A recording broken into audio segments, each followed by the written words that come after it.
సార్వత్రిక ఎన్నికలకు సంబంధించినటువంటి ఫలితాలు జూన్ 4వ తేదీన విడుదల కాబోతున్నటువంటి నేపథ్యంలో టీడీపీ కూటమి గనక అధికారంలోకి వస్తే టీటీడీ చైర్మన్ ఎవరు కాబోతున్నారు అనేది ఇప్పుడు సర్వత్రా చర్చనీయాంశంగా మారింది. ఈ మధ్యకాలంలో కంభంపాటి తిరుపతికి వెళ్ళి స్వామివారిని దర్శించుకున్న తర్వాత తిరుపతిని మేము మళ్ళీ డెవలప్ చేస్తాం అంటూ ఆయన స్టేట్మెంట్ ఇచ్చినటువంటి నేపథ్యంలో ఖమ్మంపాటి టీటీడీ చైర్మన్ పదవిని ఆశిస్తున్నారా అనేటువంటి వార్తలు కూడా ఇప్పుడు సోషల్ మీడియా వేదికగా చక్కర్లు కొడుతున్నటువంటి నేపథ్యంలో ఈ అంశానికి సంబంధించి మనతో మాట్లాడేందుకు ప్రముఖ రాజకీయ విశ్లేషకులు, ప్రముఖ సీనియర్ జర్నలిస్ట్ సిఎస్ రావు గారు మనతో ఉన్నారు. ఆయనతో మాట్లాడదాం. సార్ నమస్తే. సార్ నమస్తే సార్. ఒకవేళ కనుక ఆంధ్రప్రదేశ్లో టీడీపీ కూటమి అధికారంలో కనుక వస్తే టీటీడీ చైర్మన్ ఎవరు కాబోతున్నారు అనేది ఇప్పుడు సర్వత్రా చర్చనీయాంశంగా మారింది. కొంతమంది ఏమో ఖమ్మంపాటి కాబోతున్నారు అంటూ చెప్తున్నటువంటి నేపథ్యంలో ఆయన కూడా ఈ మధ్యకాలంలో తిరుపతి వెళ్ళి కొన్ని వ్యాఖ్యలు చేశారు. మేము అంటే టీడీపీ కనుక అధికారంలోకి వస్తే తిరుపతిని మళ్ళీ డెవలప్ చేస్తాం, తిరుమలని అంటూ ఆయన చెప్పిన నేపథ్యంలో ఏంటి ఆయన ఆ పదవిని ఏమన్నా ఆశిస్తున్నారా అనేటువంటి వార్తలు కూడా వినపడుతూ ఉన్నాయి. వీటి మీద మీ విశ్లేషణ ఏంటి? సో ఒకటి ఏంటంటే, ఎప్పుడు తెలుగుదేశం పార్టీ అధికారంలోకి వచ్చినా తిరుమల తిరుపతి దేవస్థానం చైర్మన్ పదవి అనేది ఒక హాట్ పదవిలాగా కనిపిస్తుంది. ఇప్పుడు వైసీపీ ఉంది, వైసీపీ అధికారంలోకి వచ్చినప్పుడు తిరుమల తిరుపతి దేవస్థానం చైర్మన్ పదవికి ఇద్దరు ముగ్గురే పోటీ పడ్డారు. మనకు కనిపించిన వైవి సుబ్బారెడ్డి, ఇలా కరుణాకర్ రెడ్డి, వీళ్ళు తప్ప పెద్దగా పోటీ కనిపించలా. కానీ తెలుగుదేశం పార్టీ అధికారంలో ఎప్పుడున్నా సరే తిరుమల తిరుపతి దేవస్థానం చైర్మన్ పదవికి బాగా పోటీ ఉంటుంది. ప్లస్ దాన్ని ఆశిస్తున్నటువంటి వాళ్ళు కూడా ఎక్కువ ఉంటారు. అదేంటో మరి తెలీదు. అదే వైఎస్ఆర్ కాంగ్రెస్ పార్టీ అంటే వైవి సుబ్బారెడ్డి 2 సార్లు చైర్మన్ అయ్యాడు వరుసగా. కరుణాకర్ రెడ్డి ఆల్రెడీ అంతకుముందు ఒకసారి చేశాడు, మళ్ళీ ఇప్పుడు ఆయన అయ్యాడు. ఇక ఈవో ధర్మారెడ్డి అయితే పర్మనెంట్. రాజశేఖర రెడ్డి బతికున్న రోజులు ఆయనే. ఇప్పుడు జగన్మోహన్ రెడ్డి అధికారంలో ఉన్నంతకాలం ఆయనే ఉన్నాడు. సో ఇక పర్మనెంట్ వాళ్ళకి పర్మనెంట్ వాళ్ళే ఉంటారు, వాళ్ళే చేస్తుంటారు. అక్కడే అన్యమత ప్రచారం జరుగుతుంటుంది, క్రిస్టియన్ ప్రచారం జరుగుతుంటుంది అనేది వాళ్ళ మీద ఆరోపణలు ఎన్నో ఉంటాయి. ఎన్నున్నా కానీ వీళ్ళే ఉంటారు, అక్కడ వీళ్ళే ఉంటారు, వీళ్ళే చేస్తుంటారు. సరే, ఈ మధ్యకాలంలో తిరుమల వెళ్ళి వచ్చినటువంటి వాళ్ళల్లో 190 మంది చెప్పే మాట ఏంటంటే, గతంలో తిరుమల ఎలా ఉండేది, ఇప్పుడు ఎలా ఉండేది అనేటువంటి ఫీలింగ్ మాత్రం 190 మందిలో ఉంది. దాని మీద ఆల్రెడీ హిందూ సంస్థలు కూడా కేసులు కూడా వేసినట్టున్నాయి. హిందూ సంస్థలు కూడా వాస్తవంగా కూడా తిరుమల పోయి వస్తున్నటువంటి ఫీలింగ్ లేకుండా చేశారు. అది నా సొంత ఫీలింగ్ కూడా అది. ఎందుకంటే నేను ఆ మధ్య వెళ్ళాను. ఆ మధ్య నేను తిరుమల వెళ్తే, తిరుమల మనం అలిపిరిలో అడుగుపెట్టిన దగ్గర నుంచి గోవింద నామాలు ఈ నలుమూలలా వినిపిస్తుంటాయి. 7 కొండల్లో ఏ మూలకు వెళ్ళినా కానీ నీ గోవింద నామాలు వినిపిస్తూ ఉంటాయి. విచిత్రంగా గోవింద నామాలు అసలు లేకుండా చేశారు వీళ్ళు. గోవింద నామాలు వినిపించు. సార్ మేము చర్చించుకున్నాం, ఏంటి గోవింద నామాలు వినిపించట్లేదు అని. తీరా మనం దర్శనానికి వెళ్ళేటప్పుడు మనం ప్రధాన ద్వారం నుంచి ముందుకు వెళ్తే అక్కడ వినపడుతున్నాయి. పోనీ కంటిన్యూగా వినిపిస్తున్నాయి అక్కడ అంటే, ఆ కంటిన్యూగా అవి కూడా వినిపించకపోగా ఆడ పోయిన తర్వాత ఒక తన్మయత్వం వస్తుంది. వాస్తవంగా మామూలుగా అయితే వీళ్ళ గోవింద నామాలు ఆపేసి నెట్టుగా మాకండి గోవిందా, ఆడవాళ్ళు ఉన్నారు గోవిందా, మీరు నెట్టుగా మాకండి గోవిందా, పిల్లలు ఉన్నారు గోవిందా, పిల్లల్ని ఏడిపించమాకండి గోవిందా, ఇవి చెబుతున్నారు. గోవింద నామాలు బదులు ఇవి చెబుతున్నారు వాళ్ళు. అసలు అక్కడ తిరుమల అడుగు పెట్టినప్పటి నుంచి అలిపిరి నుంచి ఎంతో తన్మయత్వంతో ఉండేటువంటి ఆ ప్రాంతాన్ని లాస్ట్కి నీకు తిరుమల లోపలికి వెళ్ళిన తర్వాత నేను చెప్పిన వినపడుతున్నాయి.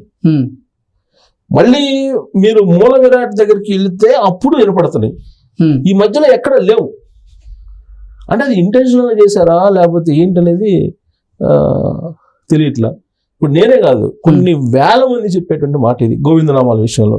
ఇక అక్కడ కన్స్ట్రక్షన్స్ చూస్తే ఇంతకుముందు ఎక్కడ పోయినా గార్డెన్స్ కనిపించాయి. ఆ గార్డెన్స్ ప్లేస్లో ఇప్పుడు తిరుమల వెంకన్న టెంపుల్ వెంకన్న కూడా ఎత్తుగా ఈ అపార్ట్మెంట్ లాగా కట్టేశారు. ఈ మధ్యకాలంలోనే దాదాపు 1000 కోట్ల రూపాయల కాంట్రాక్ట్లు ఇచ్చారంట కన్స్ట్రక్షన్స్కి. దాన్ని తిరుమల రూపురేఖలనే మార్చేశారు.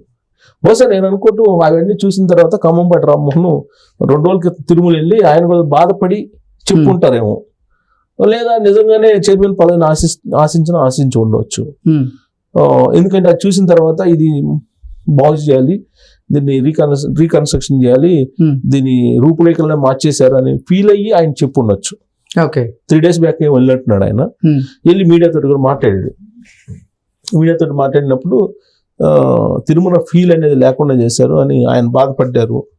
బాధపడుతూ దాన్ని మళ్ళీ చేయాలి, మేము అధికారంలోకి రాబోతున్నాం, అధికారంలోకి వచ్చిన తర్వాత మేము మళ్ళీ గతంలో లాగా పూర్వ వైభవం లాగా మనం మళ్ళీ తీసుకొచ్చేటువంటి ప్రయత్నం చేస్తాము అని చెప్పి ఆయన చెప్పారు. ఆయన ఆ వ్యాఖ్యలు చేసిన తర్వాత తెలుగుదేశం పార్టీలో జరిగిన కొంతమంది ఆయన అభిమానులు, లేకపోతే ఆయన తెలిసినటువంటి వాళ్ళు, లేదంటే ఆయన శ్రేయాభిలాషులు ఆయన చైర్మన్ పదవిని ఆశిస్తున్నారేమో, అందుకే అలాంటి వ్యాఖ్యలు చేసి ఉంటారు అనేటువంటి అభిప్రాయాన్ని వ్యక్తం చేస్తున్నారు.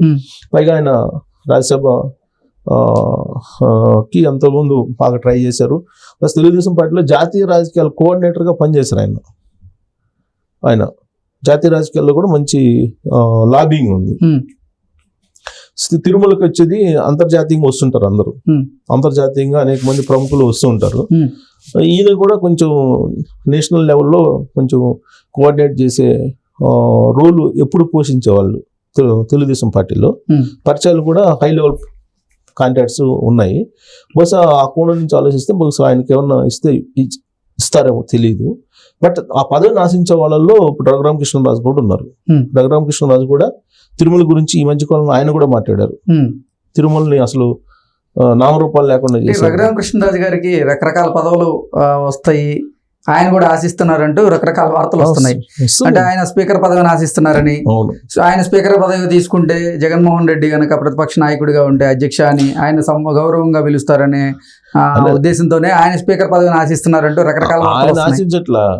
ఆయన అభిమానులు లేకపోతే వీళ్ళందరూ అలాంటి దృష్టి వస్తే ఎలా ఉంటుంది చూడాలి అనే కోరికతో వీళ్ళు చెప్పుకుంటున్నారు. ఆయన ఎక్కడ స్పీకర్ కావాలని చెప్పి ఆయన ఏం చెప్పలేదు. ఆయన చెప్పింది ఒకటే, ఆయన నర్సాపురం నుంచి పోటీ చేస్తానని చెప్పి అదొకటి తప్ప మిగతా ఏం చెప్పలా. ఆయన హోమ్ మినిస్టర్ చేయాలని కొంతమంది, హోమ్ మినిస్టర్ అయితే కనుక ఇప్పుడు ఆయన మ్యాన్ హ్యాండ్లింగ్ చేశారు కాబట్టి ఆ కసి తీర్చుకోవాలి అని చెప్పి కొంతమంది రకరకాల వాళ్ళ అభిమానులు. స్పీకర్ అయితే అధ్యక్ష అని చెప్పి పిలవాలి జగన్మోహన్ రెడ్డి, స్పీకర్ అయితే కనుక రఘురామకృష్ణరాజు, అప్పుడు జగన్మోహన్ రెడ్డి అసలు అసెంబ్లీలో ఏం చేస్తాడో చూడాలి. వాళ్ళ భావాల్ని వ్యక్తం చేస్తూ వచ్చినటువంటి న్యూస్ అది.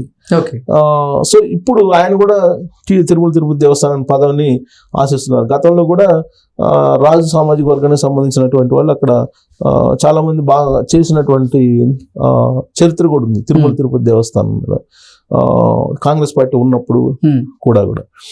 తర్వాత ఇంకా తెలుగుదేశం పార్టీ నుంచి వేమిరెడ్డి ప్రభాకర్ రెడ్డి కూడా తిరుమల తిరుపతి దేవస్థానం చైర్మన్ పదవిని ఆశిస్తున్నారు. సో ఇలా చాలా మంది ఉన్నారు తెలుగుదేశం పార్టీలో. ఆ పదవిని ఆశించినటువంటి వాళ్ళు చాలా మంది ఉన్నారు, ఆశించేటువంటి వాళ్ళు. సో ఎందుకంటే అది ఏదో చేయడానికి వెసలుబాటు ఉంటుంది తెలుగుదేశం పార్టీలో. అదే వైఎస్ఆర్ కాంగ్రెస్ పార్టీ ఉన్నప్పుడైతే అక్కడికి వచ్చినటువంటి ఫండ్స్ ని ఎలా డైవర్ట్ చేసుకోవాలనేది ఆలోచిస్తారు తప్పితే అక్కడ దాన్ని బాగు చేయాలనేటువంటి ఆలోచన ఉండదు వాళ్ళకి అనేది బాగా అందరూ అనుకునేటువంటి మాట. ఈవెన్ వైవి సుబ్బారెడ్డి ఉన్నప్పుడు కూడా శ్రీవాణి ట్రస్ట్ కు సంబంధించినటువంటి ఆ డబ్బులకు సంబంధించిన కుంభకోణం ఏదో ఉంది, దాని మీద ఎంక్వైరీ చేయాలని చెప్పి చాలా డిమాండ్స్ కూడా వస్తున్నాయి ఇప్పుడు. సో కాబట్టి జెరూసలం ప్రచారం చేశారు అక్కడ తిరుమల తిరుపతి దేవస్థానం మీద అనేది తరచూ వినిపించేటువంటి ఆరోపణ వైఎస్ఆర్ కాంగ్రెస్ పార్టీ మీద. సో కాబట్టి తెలుగుదేశం పార్టీ అధికారంలోకి June 4న వచ్చే అవకాశం ఉందని సర్వేలన్నీ చెప్తున్నాయి. కాబట్టి ముందుగానే నామినేటెడ్ పదవికి అనేక మంది ప్రయత్నాలు చేస్తున్నారు. సో అందుకే బహుశా వీళ్ళంతా ఒక్కొక్క కర్చీఫ్ అలా వేసి పెడితే బై ఛాన్స్ తగలచ్చేమో అనుకోవచ్చు ఖమ్మం పార్టీ, లేకపోతే ఇంకొకళ్ళు అందరూ. కాకపోతే ఖమ్మం పార్టీ ఈ మధ్య ఆయన వెళ్ళారు కాబట్టి తిరుమల ఆయన మాట్లాడారు కాబట్టి ఆయన పేరు వస్తుంది. బట్ ఆ పదవిని ఆశించే వాళ్ళు చాలా మంది ఉన్నారు. నేను కూడా వేమిరెడ్డి కానీ, రఘురామకృష్ణరాజు కానీ, లేదంటే ఖమ్మం పార్టీ కానీ, ఇంకా చాలా మంది ఉన్నారు తెలుగుదేశం పార్టీలో. ఎన్ఆర్ఐస్ కూడా ఉన్నారు, వాళ్ళు కూడా ఎక్స్పెక్ట్ చేస్తున్నారు. ఒక మీడియా అధిపతి కూడా ఎక్స్పెక్ట్ చేస్తున్నాడు చాలా కాలం నుంచి ఆ పదవి కోసం. అవును, ఆ పదవిని ఆశిస్తానే ఆయన ఒక భక్తి ఛానల్ కూడా పెట్టారు ఈ మధ్య కాలంలో. రకరకాల వార్తలు వచ్చాయి. అదే చాలా మంది ఉన్నారు, ఆ లిస్ట్ లో ఎవరు ఫైనల్ అవుతారో చూడాలి. Okay sir, thank you so much. Thank you.